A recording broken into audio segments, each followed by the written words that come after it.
Assalamualaikum warahmatullahi wabarakatuh. Halo semuanya, perkenalkan nama saya Nisa Rahma Yuliani. Saya mahasiswa aktif Universitas Muhammadiyah Tasikmalaya, Prodi Pendidikan Guru Sekolah Dasar. Nah, di sini aku mau bahas nih sebuah kasus bullying, yaitu kasus bullying terhadap kelas 1 SD. Nah, pertama-tama aku mau nanya dulu nih, kalian tahu gak sih bullying itu apa? Bullying adalah suatu tindakan negatif yang dilakukan atau lebih yang dilakukan secara berulang, sehingga unsur-unsur yang terkandung dalam pengertian bullying yakni antara lain keinginan untuk menyakiti, tindakan negatif, ketidakseimbangan kekuatan, pengulangan atau repetisi, bukan sekedar penggunaan kekuatan, kesenangan yang dirasakan oleh pelaku dan rasa tertekan di pihak korban. Kalian tahu gak sih kasus bullying yang terjadi pada siswa SD kelas 1 di Medan? Menurut data, dilansir dari kompas.tv, duka menyelimuti keluarga seorang bocah kelas 1 SD di Medan, Sumatera Utara yang diduga meninggal dunia karena perundungan yang dilakukan oleh kakak kelasnya. Korban yang berusia 8 tahun adalah anak pertama dalam keluarganya. Menurut keluarga, korban sempat mengaku dianiaya kakak kelas itu yang juga merupakan teman bermain di lingkungan tempat tinggalnya.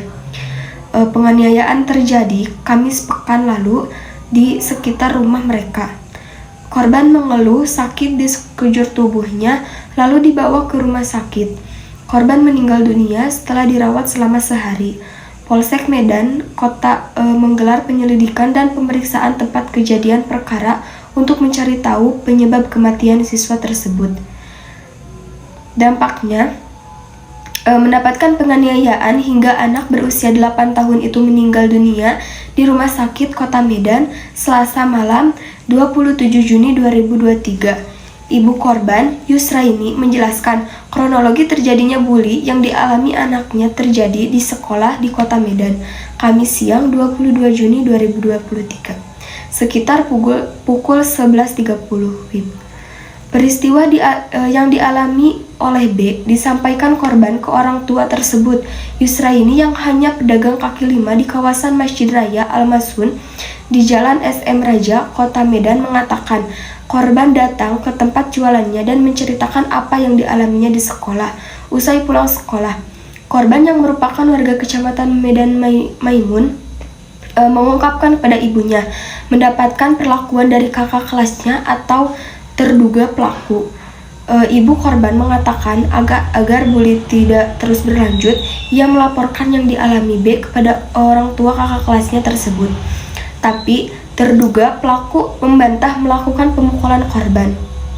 Kemudian dilansir dari aipol.id, kejadian anak SD kelas 1 pembunuhan sama kawannya, kepala retak, badan biru-biru, surga tempatmu nak, tak bisa lagi melihat kau jalan di depan rumahku sambil gandeng tangan adiknya. Bunyi narasi dalam video. Kemudian ada juga menurut kumparan.com, kata Ibrahim Yusraini sehari sebelum meninggal, Baim sempat menyebutkan 5 nama yang diduga menjadi pemukulan dan bully terhadap Baim. Kelimanya merupakan tetangga Yusraini. Mengapa bullying itu bisa terjadi? Penyebabnya karena dikeroyok oleh kakak kelasnya yang masih duduk di bangku kelas 4 dan 5 SD hingga badan biru dan batok kepala retak. Nah, adapun penyebab bullying. Yang pertama, penampilan fisik. Seseorang yang memiliki penampilan fisik berbeda dari orang lain bisa menjadi target bullying.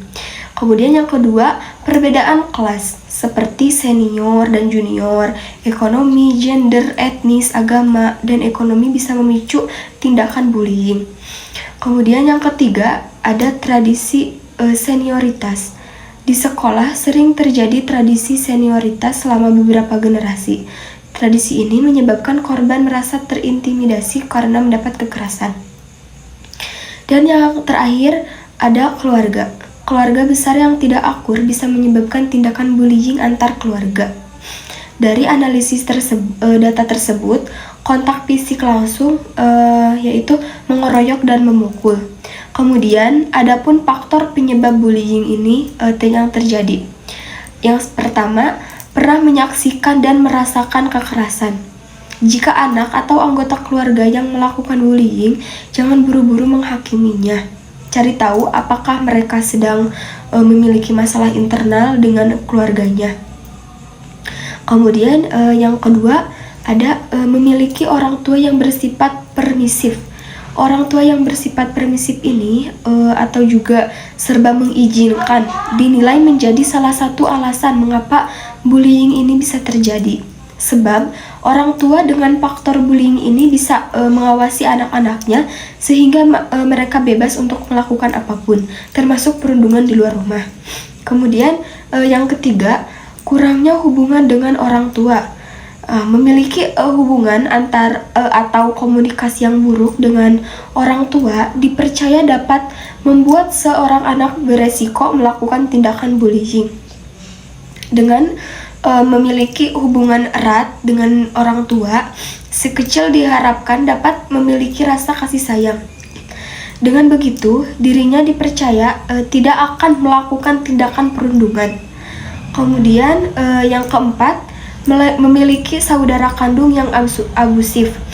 Anak-anak yang memiliki kakak kandung abusif atau sering melakukan kekerasan fisik cenderung akan mencontoh perbuatan saudaranya.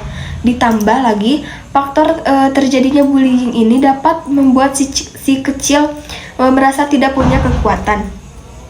Kemudian yang kelima, tidak percaya diri. Anak-anak yang tidak percaya diri cenderung akan melakukan bullying, sebab tindakan ini dapat membuat mereka merasa memiliki kekuatan dan dominasi. Tidak hanya itu, anak-anak yang tidak memiliki percaya diri dan juga cenderung berbohong mengenai kemampuan dirinya demi menutupi rasa kurang percaya diri yang mereka miliki. Kemudian yang keenam, kebiasaan mengejek orang lain. Kebiasaan mengejek orang lain dinilai sebagai faktor penyebab bullying menurut para ahli. Ejekan ini dapat mengarah pada penampilan, kemampuan ras, budaya, dan gaya hidup orang lain. Penindasan yang dilakukan oleh pelaku bullying ini seringkali datang dari rasa takut atau kurangnya pemahaman terhadap lingkungan sekitarnya. Yang ketujuh, haus akan kekerasan. Anak-anak yang selalu akan kekerasan dan terus ingin memegang kontrol juga cenderung melakukan tindakan bullying. Mereka hanya mau bekerja sama jika yang orang lain mengikuti peraturan yang dibuatnya. Jika segala sesuatu tidak berjalan sesuai rencananya, maka mereka dapat mulai melakukan tindakan bullying. Kemudian yang ke-8, ingin menjadi populer di lingkungannya. Anak-anak yang ingin dikenal atau menjadi populer di lingkungannya dinilai beresiko melakukan tindakan bullying. Mereka akan menunjukkan sifat ingin memerintah, mengontrol, dan menuntut teman-temannya demi popularitas dan pengakuan dari orang-orang di sekitarnya. 9. Tidak dibekali pendidikan empati. Minimnya bekal pendidikan empati dapat menjadi salah satu faktor penyebab terjadinya bullying. Tanpa empati, anak tidak bisa atau bahkan tidak mau mengerti apa yang dirasakan oleh orang lain. Mereka pun bisa menyalahkan korban-korbannya. Kurangnya rasa empati ini dapat membuat anak-anaknya merasa bahwa tindakan bullying ini hanyalah candaan semata. Di saat orang lain merasa sakit hati akibat tindakan tak terpuji itu. Kemudian yang terakhir, minimnya perhatian sekolah terhadap fenomena bullying. Faktor bullying di sekolah yang tak boleh disepelekan adalah kurangnya perhatian sekolah terhadap fenomena bullying. Faktor penyebab bullying ini menurut para ahli membuat siswa dan siswi menganggap bahwa tindakan bullying adalah hal yang biasa sehingga mereka terus melakukannya di sekolah.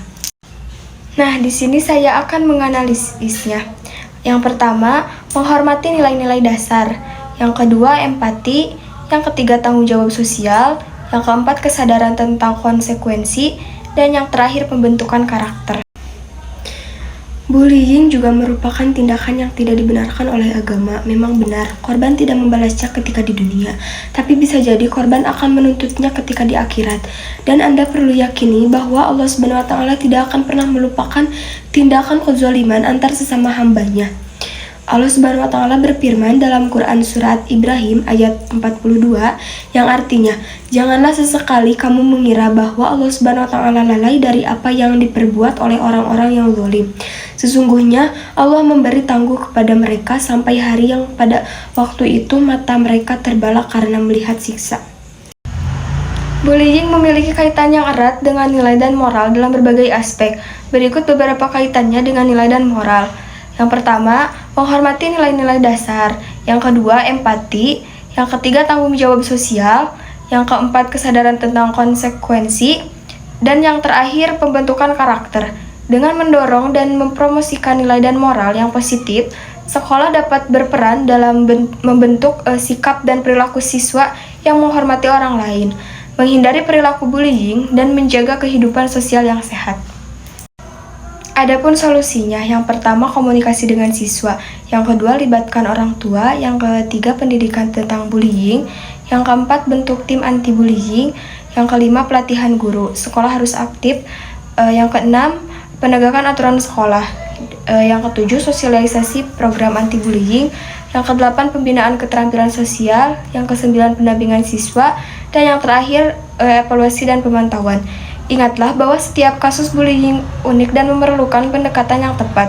Penting untuk melibatkan seluruh komunitas sekolah dalam upaya pencegahan dan penanggulangan bullying. Sekian presentasi dari saya. Terima kasih sebelumnya. Mohon maaf apabila ada kekurangan atau salah kata. Wabillahi taufiq wal hidayah. Wassalamualaikum warahmatullahi wabarakatuh.